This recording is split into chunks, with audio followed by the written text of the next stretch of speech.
Hello friends, you are welcome here. तो हर रोज़ क्या बनाएं यही सोच सबको परेशान करके रख देती है। एक तो गर्मी और ऊपर से कुछ खाने का बनाने का मन नहीं करता। तो कुछ आज मैंने सब्जी वाले के पास कच्चा पपीता देखा और मेरा मन किया कि आज इसकी ही एक सब्ज़ी बनाई जाए, क्योंकि कच्चा पपीता पता है फ्रेंड्स आपको बहुत लाइट होता है हमारे स्टमक पर। क्योंकि इसमें फाइबर ज़्यादा होता है तो ये काफ़ी लाइट रहता है, डाइजेशन में हेल्प करता है। तो मैंने एक कच्चा पपीता लिया है, ये वेट में करीब आधा किलो के करीब होगा। पपीता लेकर बाहर से अच्छी तरह से धो लेना है, रगड़ रगड़ कर धो लेना है। फिर हम इसके लंबे लंबे पतले स्लाइसिस कर लेंगे और पतले स्लाइसिस करके पीछे से छिलका भी उतार लेंगे। फ्रेंड्स, ये पपीता जो है हमारा पावर हाउस ऑफ न्यूट्रिशंस है। इसमें न्यूट्रिशंस पावर पैक्ड हैं, काफ़ी सारे न्यूट्रिशंस और एंजाइम्स हैं। इसमें पपाइन नाम का एक एंजाइम होता है जो डाइजेशन में हेल्प करता है, शायद आपने सुना ही हो। तो ये बड़ा अच्छा है हमारे सारे ऑर्गन्स के लिए, काफ़ी सारे organs, hair, skin, nails, stomach, digestion और blood sugar level, weight management, इन सब में हेल्प करता है। तो ये पपीते लंबे लंबे लेकर इसके हम छिलके उतार लेंगे और आगे से भी इसके फ्रंट की साइड में रफनेस सी होती है थोड़ी, जहाँ पर सीड्स लगे होते हैं। सीड्स तो इसमें नहीं थे लेकिन थोड़ा रफ़ होता है, उसको भी हम ऐसे ही छील लेंगे। देखिए थोड़ा रफ सा है इस साइड, यहाँ से भी इसको पतला पतला ऊपर से छील लेंगे। और सारे पीसीस को हम छोटे छोटे पीसीस में, लंबे लंबे पीसीस को छोटे छोटे पीसीस में काट लेंगे। थोड़े मतलब ज़्यादा बड़े तो नहीं रखना है, पीसीस को छोटे ही लेना है, क्योंकि फिर ज़्यादा बड़े गलेंगे नहीं। इस तरीके से छोटे छोटे पीसेस कर लेने हैं और इनको अच्छी तरह से धो लेंगे। धोने के बाद इनका एक्सेस वाटर है हम ड्रेन आउट कर लेंगे, क्योंकि अब हमें इनको शैलो फ्राई करना है। तो देखिए सारा पानी निकल गया है अच्छी तरह से। और फ्राई करने के लिए यहाँ पर मैं सरसों का तेल ले रही हूँ। सरसों के तेल में कोई भी सूखी सब्ज़ी, उसका टेस्ट अच्छा ही आता है, फ्लेवर इन्हांस हो जाता है। तो यहाँ पर सरसों का तेल लिया है, थोड़ा ही लिया है, ज़्यादा नहीं लेना है, क्योंकि हमें डीप फ्राई नहीं करना है। अब इस तेल में अच्छी तरह से हम अपने सारे पपीते के पीसीस को फ्राई कर लेंगे। ये तब तक फ्राई करना है जब ये हल्के से सॉफ्ट हो जाएं और इन पर एक ब्राउन ब्राउन सी कोटिंग आ जाती है। और सीक्रेट इंग्रेडिएंट इसमें है फ्रेंड्स, ये चने डाले हैं मैंने। तो भुना हुआ चना होता है ना, उसको पीस कर डालेंगे। और यहाँ पर ग्रेवी के लिए टमाटर, प्याज, अदरक, हरी मिर्च, लहसुन को बारीक चॉप कर लिया है, इसकी पेस्ट बना लेंगे। और भुने हुए चने को भी हमने पीस कर पाउडर बना लिया है। ये हमारा आज का सीक्रेट इंग्रेडिएंट है हमारी रेसिपी का। तो फ्रेंड्स, आप भी इस तरीके से बनाकर देखिएगा, यकीन मानिएगा इतनी टेस्टी बनेगी कि किसी को पता ही नहीं चलेगा। एक तो हेल्थ बेनिफिट्स इसके इतने ज़्यादा हैं, ऊपर से कच्चा पपीता तो देखिए वैसे भी कोई पसंद नहीं ज़्यादा करता, बच्चे तो खासकर। तो इस तरीके से बनाएंगे किसी को पता ही नहीं चलेगा सीक्रेट रेसिपी क्या बनाई है। तो हमने अपनी पेस्ट भी तैयार कर ली है और हमारे देखिए पपीते भी अच्छी तरह से सारे पीसेस फ्राई हो चुके हैं। ये देखिए ब्राउन हो गए हैं, तो इसका मतलब है अभी अच्छी तरह से हमारे पक गए हैं। अब ये हम एक प्लेट में निकाल लेंगे सारे अपने पके हुए पीसेस। और अब हम तड़का तैयार करेंगे। तड़का हम इसी घी में लगा लें, इसी तेल में, सॉरी तेल में लगा लेंगे, जो तेल इसमें हमने फ्राई किए हैं, क्योंकि तेल तो ऑलरेडी गर्म है ही। अभी देखिए आप इनको हाथ से प्रेस करके देखिएगा, पपीते के पीसेस को ये हाथ से ही प्रेस हो जाते हैं, दब जाते हैं। इसका मतलब है ये इस स्टेज पर अच्छी तरह से कुक हो चुके हैं। अब ये गरम गरम तेल में जीरा डाल दिया है 1 चम्मच, और 1 तेज पत्ता डाल दिया है, और 3 लौंग डाल दी है। बस साबुत मसाले तो ये ही डालने हैं, ज़्यादा नहीं डालने हैं। इनको भी अच्छी तरह से हिलाकर हम तो गरम कर लेंगे, पका लेंगे। फिर ऊपर से हमने ये ग्रेवी डाल दी है अपनी, टमाटर, प्याज, अदरक, लहसुन वाली। इस ग्रेवी को भी अच्छी तरह से तेल में हम थोड़ी देर पका लेंगे। और थोड़े से सूखे मसाले जैसे नमक, मिर्च, हल्दी पाउडर। हाँ फ्रेंड्स, इसमें ना कश्मीरी लाल मिर्च ज़रूर डालिएगा, उससे बहुत अच्छा कलर आता है। तेज़ तो नहीं होती वो, लेकिन कलर बड़ा अच्छा आता है। अब ये ग्रेवी भुन जाने के बाद थोड़ा सा ये हम पिसे हुए अपने चने का, भुने हुए चने का पाउडर भी डाल देंगे।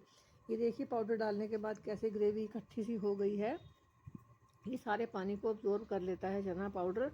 अब हम इसमें थोड़ा सा पानी डालेंगे, आधा कटोरी के करीब, ताकि ये हमारा पेस्ट अच्छी तरह से, ग्रेवी अच्छी तरह से भुन जाए, नहीं तो जल जाएगी ज़्यादा सूखी होने पर। अब इसमें मैं आधी कटोरी फ्रेश दही डाल रही हूँ। दही से भी अच्छा क्रीमी टेक्सचर आता है। ये सब चीज़ इंग्रेडिएंट्स का अपना अपना अलग रोल है, सब टेस्ट को इन्हांस करती हैं। इसमें ज़्यादा कुछ नहीं डाला है, कोई मसाला नहीं है, नमक मिर्च हल्दी बेसिक मसाला ही है। अब ये हमारी देखिए ग्रेवी तो थोड़ी सी पक गई है और अब इसमें मैंने डाला है, ये देखिए, थोड़ा सा भुना हुआ जीरा आधा चम्मच और आधा चम्मच कुटी हुई काली मिर्च। ये काली मिर्च मैंने घर में ही कूट कर रखी हुई है तो वो डाली है, उसका अच्छा फ्लेवर आता है। अब ग्रेवी में पकते हुए हम थोड़े से फ्रेश धनिया के पत्ते डाल देंगे, क्योंकि ऐसी ग्रेवी में हम धनिया पकाएंगे तो उसका टेस्ट बहुत अच्छा देता है। ये सब्ज़ी में आप भी इस तरीके से डाला कीजिए। बाद में गार्निशिंग में तो डालते ही हैं, लेकिन ग्रेवी में पकाते हुए भी डालेंगे तो सब्ज़ी का टेस्ट डबल हो जाता है। वो देखिएगा इस तरीके से ये चना वाली हम बनाएंगे तो सब्ज़ी का टेस्ट दोगुना नहीं चौगुना हो जाएगा। आप एक बार इस तरीके से सब्ज़ी बनाकर देखिएगा पपीते की, आपको मज़ा ही आ जाएगा। फिर मुझे कमेंट करके बताइएगा कि आपको कैसी लगी है।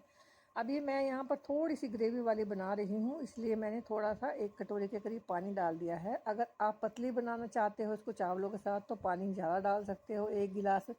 अगर ड्राई बनाना चाहते हो तो पानी मत डालिएगा, लेकिन मैं थोड़ी सी ग्रेवी वाली बना रही हूँ। अब ये पानी डालकर भी हम इस ग्रेवी को थोड़ी देर पका लेंगे।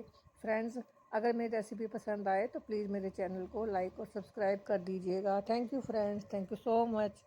ये हमारी ग्रेवी पक गई है। अब हम पपीते के पीसीज इसमें डाल देंगे और पपीते के पीसीज डालकर हम 2-3 मिनट के लिए ढककर पकाएंगे, क्योंकि जो ग्रेवी है सारे हमारे पपीते के पीसीज के अंदर तक अच्छी तरह चली जाएगी और सारे पीसीज हमारे जूसी हो जाएंगे। जूसी अच्छे टेस्ट वाले फ्लेवर वाले सारे पीसेस हो जाएंगे, इसीलिए 2-3 मिनट पकाना ज़रूरी है। वैसे तो ग्रेवी और पीसी दोनों ही पके हुए हैं, लेकिन फिर भी हम 2-3 मिनट के लिए ढककर पकाएंगे। ये स्टेज काफ़ी ज़रूरी है, सारे पीसेस में हमारी ग्रेवी चली जाएगी। अब देखिए हमारे सब्ज़ी ऑलमोस्ट तैयार है, ये हमारी पक गई है। ग्रेवी बस इतनी गाढ़ी चाहिए अब, क्योंकि अब ठंडी होकर सेट होकर थोड़ी और ये ठीक हो जाएगी, इसलिए अब इस स्टेज पर मैं इसको बंद कर रही हूँ। अब ये तेज पत्ते का भी पूरा एक्सट्रैक्ट निकल चुका है, इसका काम ख़त्म हो गया, इसका रोल अब ख़त्म हो गया है। इसको हम सब्ज़ी से निकाल देते हैं, सारा सब्ज़ी में एक्सट्रैक्ट इसका आ गया है। अब ये देखिए फ्रेंड्स, हमारी सब्ज़ी बनकर तैयार है। ये बहुत ही ज़्यादा न्यूट्रिशंस है, इसमें काफ़ी ज़्यादा रिच सोर्स ऑफ न्यूट्रिशन है। अब धनिया पत्ते से हम इसको गार्निश कर देंगे। गार्निशिंग तो बहुत ज़रूरी है, ultimate decoration, last decoration of the every सब्जी, एवरी इंडियन मील, कोरिएंडर। तो ये देखिए सजकर हमारी सब्ज़ी तैयार हो गई है खाने के लिए। अब इसको हम खाएंगे तंदूरी रोटी के साथ। तो तंदूरी रोटी बनाने के लिए सिंपल ही आटा लिया है मैंने, जो आटा गूंद लिया था पानी डालकर, उसमें एक्स्ट्रा कुछ नहीं डालना है, नमक या ऑयल वगैरह कुछ डालने की ज़रूरत नहीं है। इसको सिंपल पानी से ही हम गूंद लेंगे और एक रोटी बेल कर थोड़ी सी मोटी, नॉर्मल रोटी से थोड़ी मोटी लेनी है। उसके एक साइड पर अच्छी तरह से पानी लगा लेना है और पानी वाली साइड को हम गरम गरम तवे पर चिपकाएंगे। तवा इसमें नॉन स्टिक नहीं चलेगा, क्योंकि नॉन स्टिक पर रोटी स्लिप हो जाएगी, इसलिए लोहे का तवा चलेगा। और ये देखिए एक तरफ से जब ये चिपक गई है तो दूसरी तरफ से इसको हम गैस पर अच्छी तरह से सेक लेंगे, मीडियम गैस पर चारों तरफ से घुमाते हुए, और दूसरी तरफ से भी 15-20 सेकंड के लिए तवे पर रहने देंगे, ताकि दूसरी तरफ से भी सीख जाए। अभी ऐसे दूसरी रोटी ली है, उस पर भी पानी लगा लिया है और पानी वाली साइड को तवे पर चिपका देना है। ये देसी घी लगा लिया है रोटी पर हमारी, कितनी अच्छी लग रही है।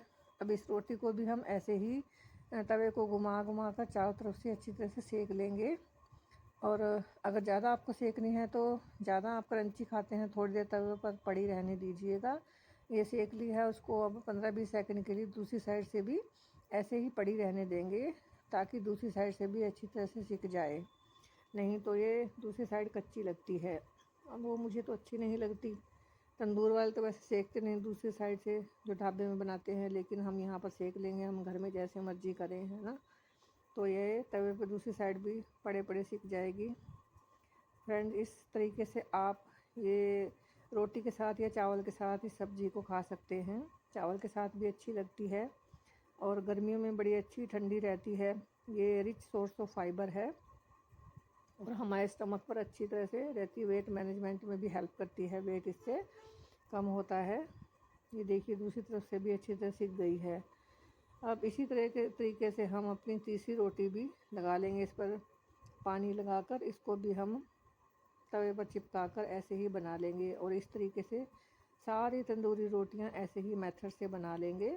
हाँ, गैस यहाँ पर मीडियम रखनी है, ना कम ना ज़्यादा।